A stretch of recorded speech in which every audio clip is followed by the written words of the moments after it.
Welcome back. This is Ed PluchAr with another real estate mini lesson. Today we're talking about steps to prepare to buy a house.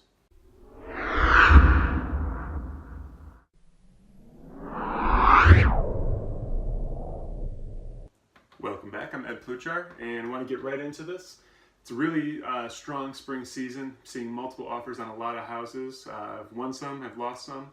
Seeing houses go within a week, 2 weeks, even when they're on the market for 4 weeks.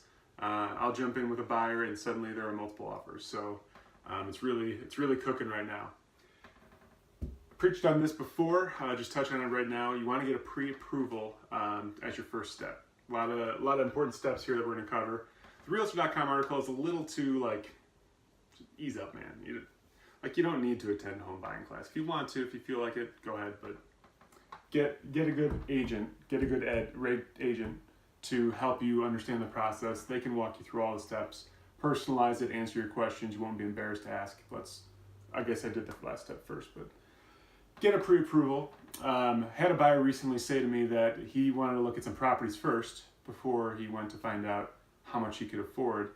And you got to stay professional in those instances, but I wanted to ask him if he drives around to neighborhood gas stations to find one he likes before he grabs his wallet, because it's kind of the same thing. Why would you spend any time looking at things you might not be able to afford and you're not ready to pay for them? Why would you do that? That's not even all that selfish for me. It's interested in your time and in your efforts. So you may as well get a pre-approval, know what you can afford. Basic common sense, I think.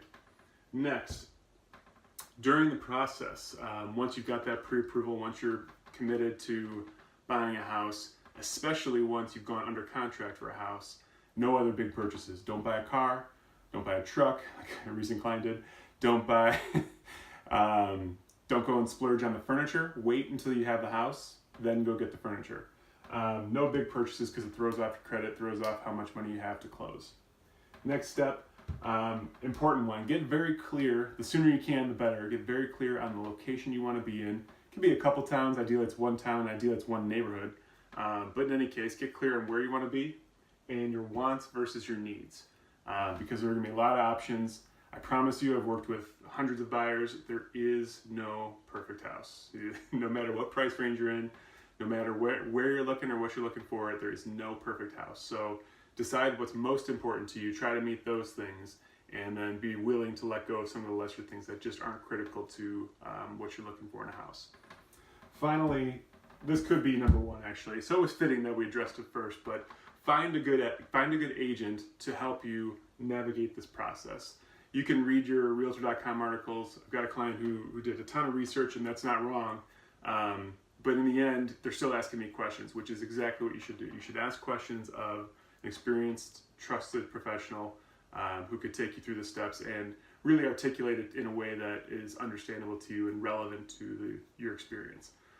So if you do have any questions, please give me a call at 815-931-2279 or email me at edward.pluchar@gmail.com. Thanks.